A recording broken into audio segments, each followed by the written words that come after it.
Aloha, friends and family, and welcome back to the reading of our cosmic origin.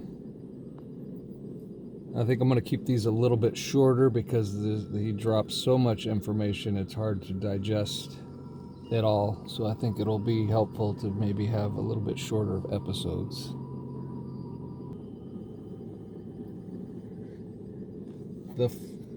Chapter 8, the formation of the Galactic Federation of Free World, hence their logo, Galactic History, Part 2. Since the forces of light began to repair fallen regions from the highest levels down, they needed a galactic vehicle of some sort that would enable them to protect the many evolving terrestrial worlds.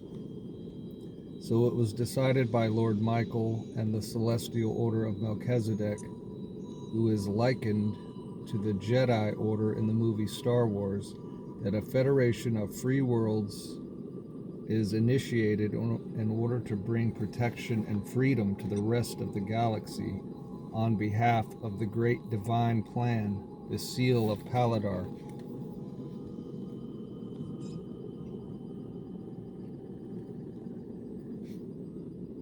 As revealed, this covenant, known as the Seal of Paladar, was carried over from other restored galaxies to our own.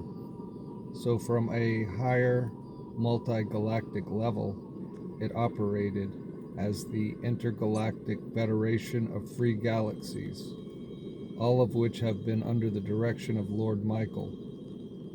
It appears that every galaxy in our local universe now, thanks to the Confederation of Free Worlds, is in alignment once again with the governments of the great central sun of our local universe, our super universe, and our central eternal universe. In our galaxy, the Galactic Federation of Free Worlds was first established 4.5 million years ago in the higher regions of Orion. It was an alliance of many civilizations of population 2 stellar statues that honored the Great Seal of Paladar. What has also been revealed by the higher intelligence is that the Galactic Federation of Free Worlds is comprised of different galactic species, benevolent extraterrestrials, some human, some not.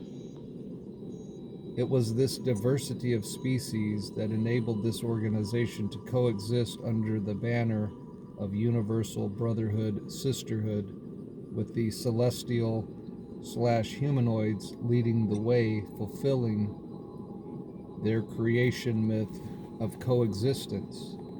Nonetheless, with the establishment of the Galactic Federation of Free Worlds, in pursuant to the Covenant of Paladar, the great divine plan to restore our galaxy was a success.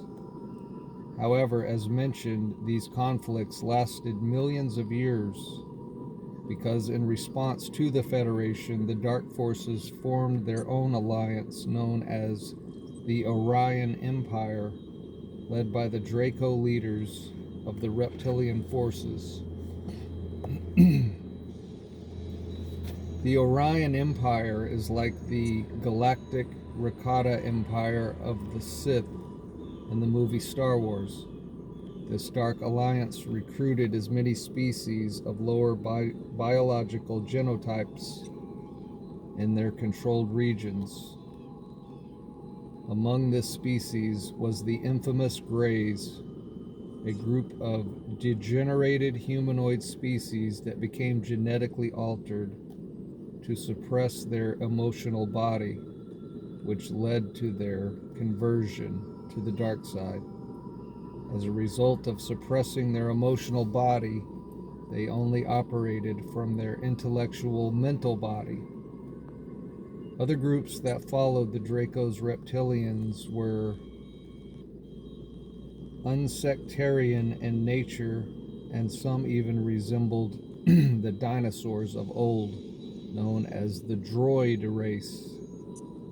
Perhaps these species were a byproduct of the scorching black non-cosmic ray of Poehladian, of fallen Lord Samana. On the other hand, the species in favor of the light of non-human origin were also benevolent beings that reflected divinity, as they were different strands of the same light-body DNA that made the humanoid race.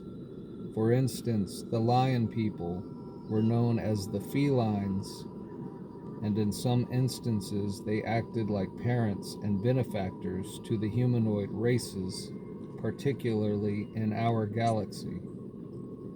It appeared that the felines came from a different galaxy that settled in light ascended long ago. Other galactic sentient beings were the bird people, or the carrions,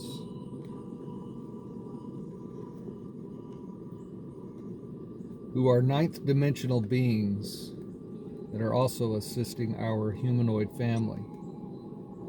The whale and dolphin people, who are commonly known as cetaceans, are among the most loving beings in our galaxy that also came from another ascending galaxy to assist us. Some sources have said that many of the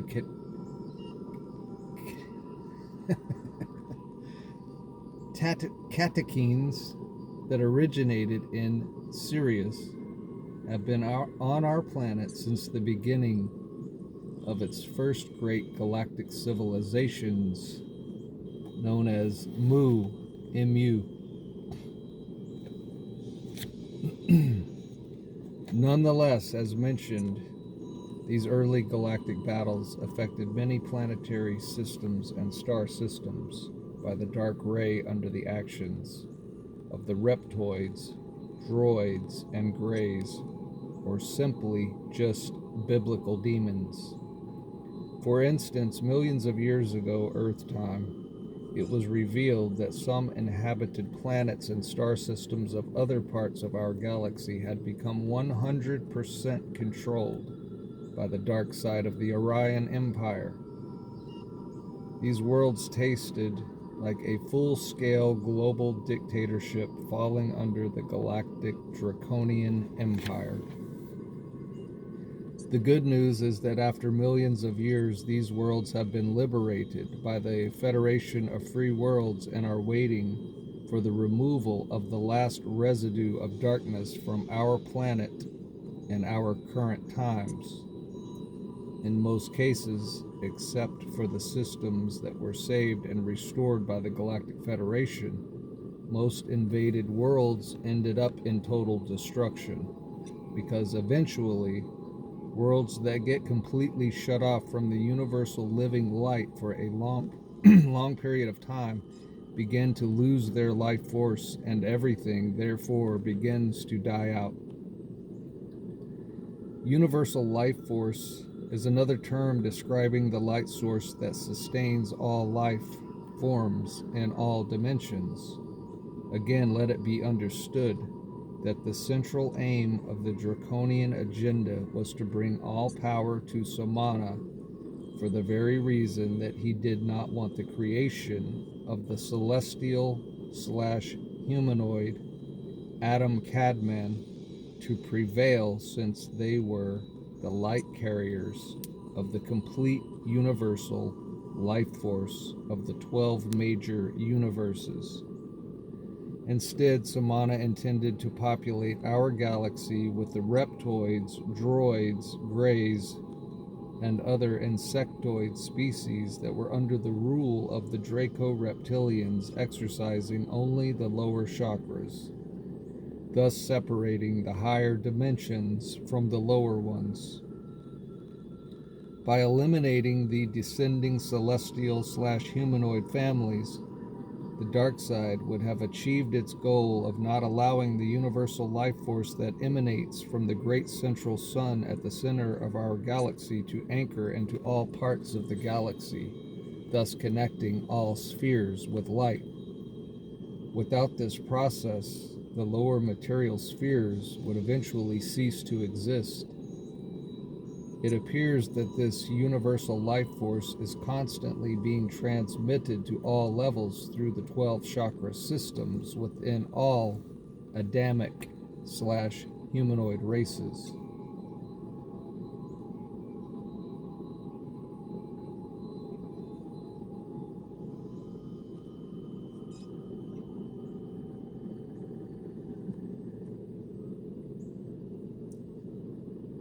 According to the great galactic prophecy, the last battle is to take place here on our planet, and once this comes to pass, will our entire galaxy be restored and settled completely in light and life for eternity. Perhaps upon the restoration of our galaxy, our material universe will have become eternal, like the spiritual and etheric spheres, which is part of the great divine plan of investing the material spheres with eternal light. As it is above, so shall it be below, heaven on earth. Furthermore, in revealing further information regarding the history of the Federation, let's refer to Anu, a member of the Federation of Light serving under Lord Michael, as a direct descendant of the Michael Emilius bloodline, serving in the Poehladian Star League, particularly as the former commander of the Nibiru battleship Planet, commonly known as Planet X to our modern scientists, and the planet of the crossing, Nibiru, to the ancients. After all, it was Anu who played perhaps the most important role in our world's ancient history as the leader of the Anunnaki gods, descending celestial/humanoids in the mythologies of old. Due to the restoration, he has come forward to share information with us regarding our stellar galactic roots. This information sheds light on the work of Zecharia Sitchin, validating the ancient astronaut theory. All world ancient mythologies speak of immortal celestial intelligence that have interacted with this planet since time immemorial. In the Bible, this information was condensed to the sons of God, or the Elohim, which is plural for the many celestial humanoids that cohabited with evolving terrestrial primitive man in pre-flood times. After years of intense research and considering today's new evidence, we could now say that those ancient Elohim who came down to earth were our ancient descending celestial human ancestors that biogenetically engineered today's human species, known as Homo sapiens sapiens. Now, for the record and correction of facts, our parent race were not gods as portrayed in mythology. They were descending celestial humanoids of a Type 2 population stellar star system space-aged civilization, and had a full functioning light body, enabling them to access many levels of reality, allowing them to live for hundreds of thousands of years. They came as a celestial fifth-dimensional family, as to why the Bible refers to them as Elohim, plural, although some believe they came down from the Pleiades with an agenda of their own. Others believe they were the ancient reptilians that mated with the early celestial/humans and Lyra during the First Galactic War. Now, according to Anu, a full-fledged descending celestial angelic humanoid, a true Syrian Lyran Pleiadian of royal celestial descent, revealed that some Anunnaki were indeed benevolent while others were of a malevolent nature. This explains the later biblical condensed translation of angels and demons. According to the restored Nibarian Council author and extraterrestrial Pleiadian walk-in,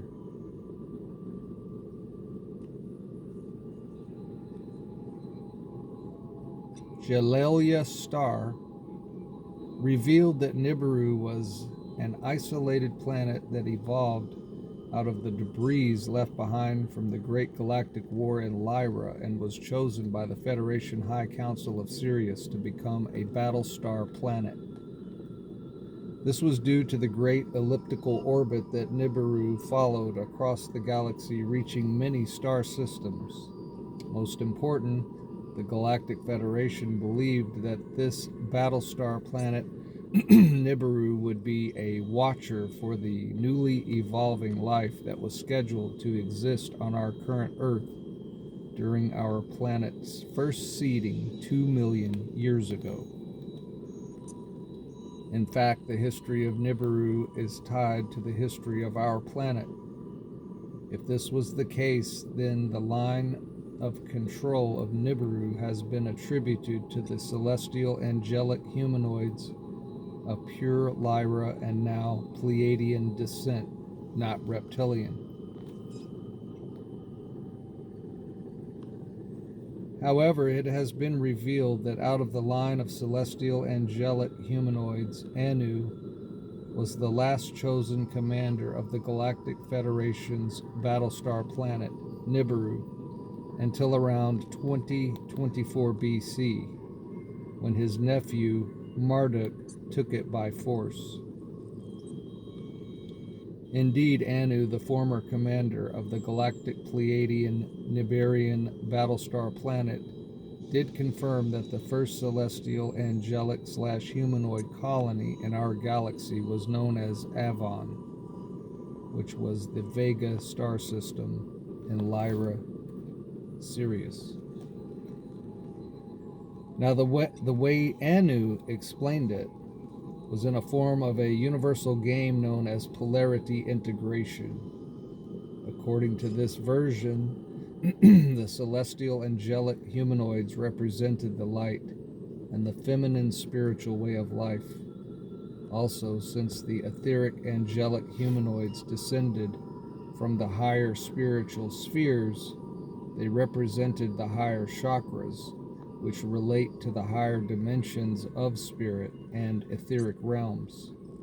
On the other hand, the reptilians represented the lower chakras, and so their nature was masculine and represented the opposite of spiritual evolution, which was pure materialism. So the whole purpose of this duality was to achieve polarity integration, allowing both groups to fuse as one, thus integrating the higher chakras and the lower chakras as one. In this case, the goal of the descending celestial angelic humanoid family was to become as physical as possible by adopting the lower three chakras, and this was not possible without the aid of their reptilian counterpart. For instance, since the descending celestial etheric angelic humanoids polarized only to ascend back into the higher etheric and spiritual spheres of pure light, the reptilians only polarized to the material lower realms without any desire to ascend. It is also important to understand that without the lower three chakras, it would be impossible to exist in a sixth-dimensional sphere and downward, where etheric matter begins to become material, gross, dense matter. According to this perspective, the reptilians in turn needed to understand and acquire the higher chakras in order to ascend back into the spirit, which would free them from their grotesque, beastly appearance into a beautiful Adam Kadman human angel. Overall, it was a matter of descending for the celestial angelic humanoids and ascending for the reptilians, and the integrating point was the bridging of dimensions, higher etheric matter and lower dense material matter. This postulates that everything in existence has a purpose and that everything is heading in the direction it is supposed to, no matter how it appears. This makes me want to state firmly and with confidence that the cosmos makes no mistakes. All is in divine providence, no matter what it seems like. Equally important to understand is that the reptilians are our fallen sisters and brothers who did their part of playing the role of the antagonist in this universal game of polarity integration. For in the eternal central spheres, before the experimental creations of time and space, the 7 super universes, we were all one celestial family, remembering that Lucifer, or rather Samana, was also a celestial son of God, and still is, for he was also fulfilling his part. Again, the entire fall from heaven was a metaphor indicating the fall of light, spirit, into matter for everyone, for both angels and fallen angels. Nonetheless, the experience in duality would provide further spiritual growth and an opportunity to unite the light and the dark back together as one family as we were before the Great Descent. In this duality, the light is represented by the higher worlds of spirit, and the dark represents the lower worlds of matter. All other dualities, such as negative, positive, female, male, are just reflections of the ultimate primary duality, since everything is holographic. So in understanding this, we can now envision that the ultimate alchemical marriage is really between spirit and matter, as primary and secondary would be the union of male and female within oneself by achieving balance, as revealed through the esoteric wisdom.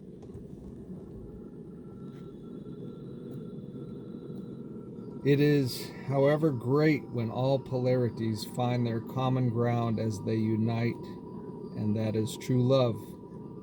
Despite this, let us be clear that every soul has its yin and yang, male and female aspects that they need to balance. The point is to integrate both spirit, light, and body, matter, as is the case of the ascension process of ascending our body, and at the same time allowing our great spirit over self to descend into the matter. In other words, the matter could only be eternal if it's spiritualized. Perhaps from a higher level of existence, this fall into duality was orchestrating as a perfect game, allowing opposites that at one point existed as one to eventually resolve their differences and find a middle ground, and thus learning to embrace both the higher and the lower dimensions, but to bridge them together. In this sense, we begin to see matter and spirit as one and the same, two different vibrating realities of the same all-pervading light source. It is this extreme polarity that would provide the perfect education in order for all souls of both light and dark to eventually evolve and learn that all conflicts ends when the two become the one again, rediscovering the oneness that connects us all, spirit. For in spirit we will always be one, and information we will always be many. For in spirit we will always be one, and information we will always be many.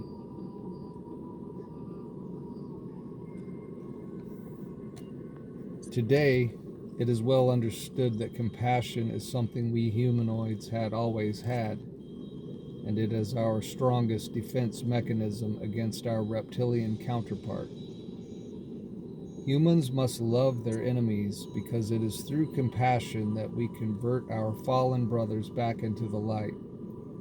Overall, both sets of descending beings had lessons to learn, for the whole purpose of this existing opposition was to unite both groups of descending beings back together as one in the physical realm, and this would mean that the humanoids would learn how to become more physical material, developing lower chakras while maintaining their high spiritual connection. As for the reptilians, theirs was to learn compassion and love, which is the opposite of their creation myth, so that they may redeem themselves and inherit their long-awaited physical vehicle, the Adam Cadman humanoid light body. So in the end, there exists only one universal angelic humanoid family as keepers and representatives of the entire material spheres, and live happily ever after. What a beautiful galactic ending. It is my honor to reveal that we are at the close of this cosmic drama in our current time, as all prophetic traditions confirm it. However, in the early history of our galaxy, the game of polarity integration was only in its initial stage. Let's go back millions of years ago in standard Earth time, as we explain the version given by Anu.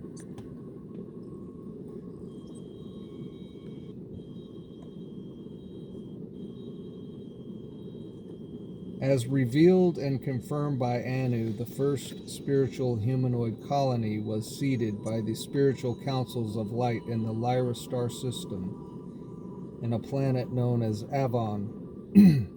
According to various celestial sources working with the Federation, this was the fourth planet in the Vega star system in the Lyran constellation.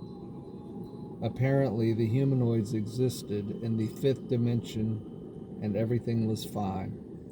The lower dimensions, lower than the fifth, were all integrated and in tune with the higher realms.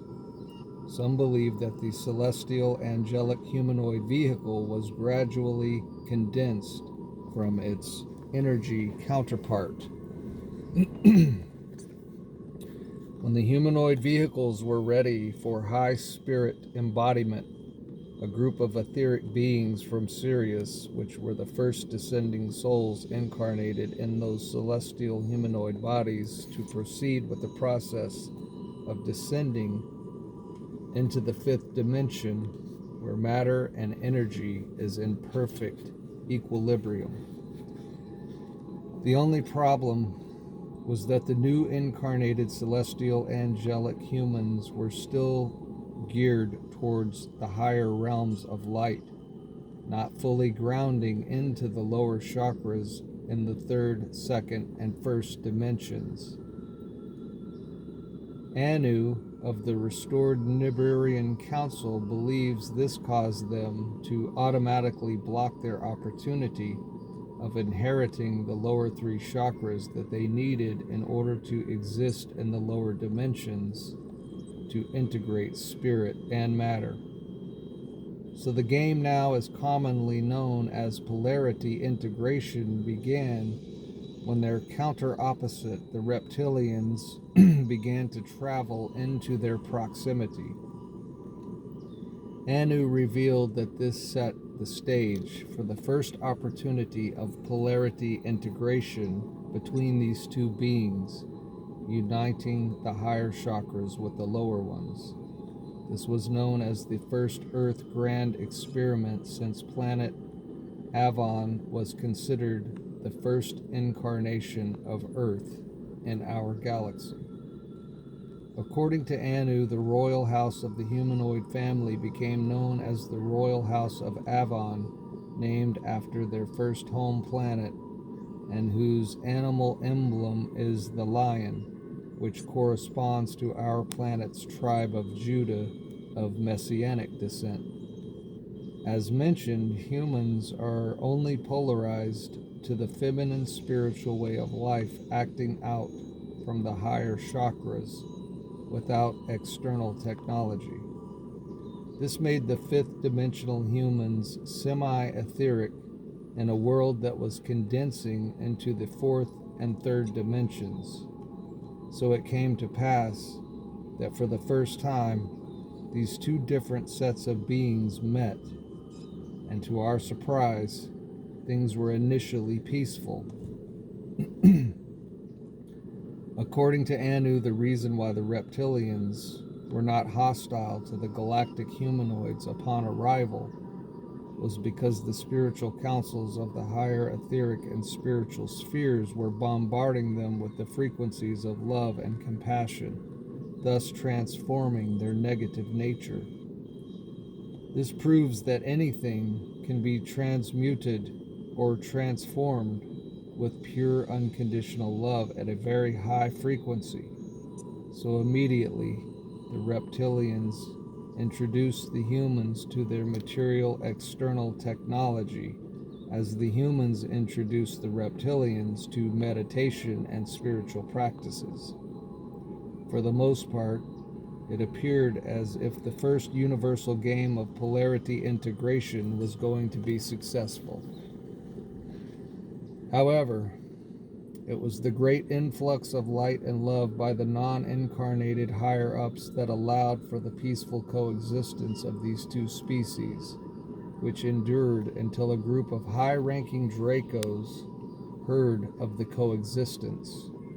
Upon hearing of this coexistence, the high-ranking Dracos deciding it was time to pay this healthy planet a visit. The Draco generals left their home planet, Uln, in the Regal star system of Lyra to aggravate the situation. Their home planet, the House of Uln, represented the royal house of Draco, the rival and Sith line of Lucifer, Samana. When the General Dracos of Regal and Alpha Draconis arrived to investigate the situation, they tried to convince the reptilians that they were not living according to their creed, that they needed to destroy or enslave the Lyran humans in order to establish the throne of the House of Uln throughout the whole galaxy. Apparently, the humans and the reptilians were already exchanging knowledge with one another, and most importantly, a group of each side from royal bloodlines had already begun interbreeding amongst themselves, creating a whole new caste of what became known as the physical Orion humanoids, led by the House of Ananda.